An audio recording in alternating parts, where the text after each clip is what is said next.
Video کو like کر کے آگے شیئر ضرور کر دینا۔ وہ ہے شراب کا عادی۔ جو شراب پینے کا عادی ہے اللہ تبارک و تعالیٰ اس کو جنت سے بھی محروم رکھے گا اور وہ جنت کی خوشبو سے بھی محروم کیا جائے گا۔ آپ اندازہ فرمائیں، بلکہ اللہ کے حبیب صلی اللہ علیہ وسلم یہاں تک ارشاد فرماتے ہیں کہ جس نے اپنی زندگی میں صرف شراب کا ایک گھونٹ پیا، صرف ایک گھونٹ، زندگی میں ایک گھونٹ، اللہ کرے کوئی مومن کی زبان شراب کی گندگی سے ناپاک نہ ہو،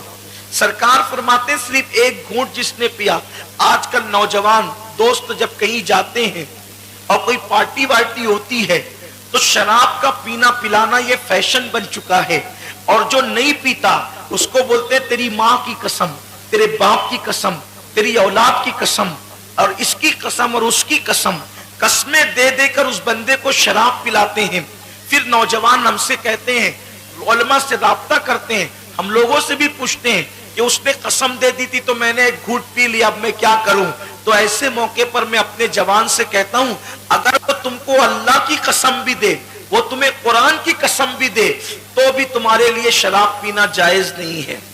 ماں کی قسم سے آپ نرم مت ہوئیے، یہ دنیا کے انسانوں کی قسم کی کوئی اہمیت ہی نہیں ہے۔ اس لیے اللہ رب العزت کا فرمان ہے کہ شراب سے بچو تو ہمیں بچنا ہے۔ جس نے دنیا میں ایک گھونٹ شراب کا پیا اور توبہ کے بغیر وہ مر گیا، آقا کریم صلی اللہ علیہ وسلم فرماتے ہیں جب وہ قیامت کے دن اٹھے گا، یا تو اس کا چہرہ سور کی طرح ہوگا یا اس کا چہرہ بندر کی طرح ہوگا۔ آپ اندازہ فرمائیں میرے آقا صلی اللہ علیہ وسلم کے پیارے دیوانوں، کتنی بدترین سزا ہے، اور اسی پر بس نہیں بلکہ میرے آقا مصطفیٰ جان رحمت صلی اللہ علیہ وآلہ وسلم فرماتے ہیں، جس کو حجت الاسلام امام غزالی رحمت اللہ علیہ نے لکھا ہے کہ جب قیامت کے دن شراب کا ایک گھونٹ پینے والا بندہ جب اٹھے گا تو اس پر پیاس کی اتنی شدت مسلط کی جائے گی کہ اس کی زبان سوکھ کر سینے پہ لٹک رہی ہوگی اور وہ پانی پانی چلائے گا۔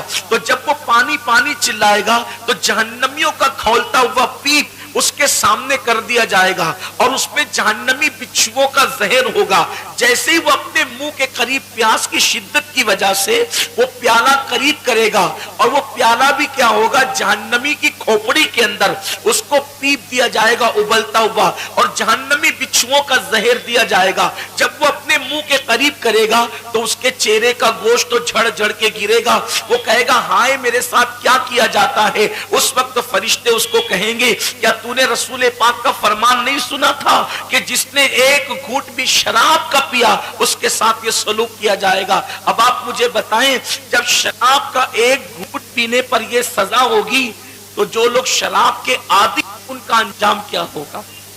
جو نشے کے عادی ان کا انجام کیا ہوگا؟ تو پہلا کم نصیب وہ جو شراب کا عادی ہو۔ پھر اللہ کے حبیب صلی اللہ علیہ وآلہ وسلم فرماتے ہیں دوسرا کم نصیب، اللہ کے رسول علیہ السلام فرماتے ہیں ماں باپ کی نافرمانی کرنے والا، جو ماں باپ کی نافرمانی کرے اس کو بھی جنت کی خوشبو سے محروم کیا جائے گا۔ شراب سے تو ممکن ہے بہت سارے لوگ بچتے بچاتے رہتے ہیں اور شراب سے بہت سارے مسلمان بھائی نفرت بھی کرتے ہیں، لیکن جو لوگ بہت زیادہ دیندار ہونے کا دعویٰ کرتے ہیں اور بہت زیادہ نیک بننے کی بات کرتے ہیں، کبھی کبھی ان کی زندگی میں بھی شیطان کی ورگلانے کی وجہ سے وہ اپنے ماں باپ کی نافرمانی کرتے ہیں، اور ماں باپ کی نافرمانی آج کل کے نوجوان گناہ سمجھتے ہی نہیں ہیں۔ ماں باپ کو ڈانٹنا، ماں باپ کی نافرمانی کرنا، بلکہ ماں باپ کو کی بے عزتی کرنا آج یہ فیشن بنتا جا رہا ہے۔ بلکہ یہ بھی ہوتا ہے کہ ان کو کیا سمجھتا ہے، ان کا دور تو الگ تھا، یہ تو بڈھے ہو گئے ہیں، ان کو عقل نہیں ہے، ان کا دماغ نہیں چلتا ہے، یہ تو جاہل ہے، یہ تو ان پڑھ ہے، ہم پڑھے لکھے لوگ ہیں۔ اچھی طرح یاد رکھنا میرے پیارے آقا صلی اللہ علیہ وسلم کے دیوانوں، ذرا دل پہ ہاتھ رکھ کر اللہ کے رسول علیہ السلام کا ایک فرمان سنو۔ سرکار مدینہ مصطفیٰ کریم رؤوف الرحیم صلی اللہ علیہ وآلہ وسلم فرماتے ہیں قیامت کے دن ایک بندے کو حاضر کیا دیا جائے گا اور اس کے نام اعمال میں ہر نیکی موجود ہوگی. پہاڑوں جیسی نیکیاں وہ لے کر کے آئے گا. اس کی نیکیوں کو دیکھ کر کے حدیث پاک کا مفہوم ہے, اس کی نیکیوں کو دیکھ کر کے اہل محشر حیران ہوں گے کہ اس کے پاس نیکیاں کتنی ہیں. بہت زیادہ نیکیاں وہ لے کر کے آئے گا اور اس کی نیکیاں جب میزان پہ رکھی جائے گی تو میزان بھاری ہو جائے گا. وہ تصور کرے گا کہ انقریب میں جنت میں جاتا ہوں, لیکن جب میزان پہ اس کی نیکی رکھی جائے گی تو اس کے نامہ اعمال میں گناہ نہیں ہوں گے, اس کے نامہ اعمال میں گناہ نہیں ہوں گے, نیکیاں ہی نیکیاں ہوگی. اور جب اس کی نیکیاں تولی جائے گی تو میزان اس کی نیکیوں سے بھر جائے گا. وہ خوش ہوگا, رہا ہوگا, وہ دیکھ رہا ہوگا کہ انقریب جنت کا پروانہ ملنے والا ہے. ایسے میں کاغذ کا ایک چھوٹا سا ٹکڑا اس کے گناہ کے پلڑے میں گرے گا. جب اس کے گناہ کے پلڑے میں چھوٹا سا کاغذ کا ٹکڑا گرے گا تو اس کی ساری زندگی کی نیکی ہلکی ہو جائے گی اور اس کے گناہ کا پلڑا بھاری ہو جائے گا. اور حکم ہوگا, فرشتوں اس کو منہ کے بل گھسیٹتے ہوئے جہنم میں لے کر کے جاؤ اور اس کو جہنم کے اندر پھینک دو. لوگ حیران ہوں گے, وہ بھی حیران ہوگا کہ میں نے ساری زندگی نیکیاں کی, یعنی سال میں عمرے بار بار کیے, روزے رکھے, حج کیے, زکات دیے, صدقات دیے, میں نے بہت ساری نیکیاں کی, پہاڑوں جیسی نیکیاں کی ہیں, لیکن اس چھوٹے سے کاغذ کے ٹکڑے کے اندر آخر کون سا گناہ لکھا گیا ہے,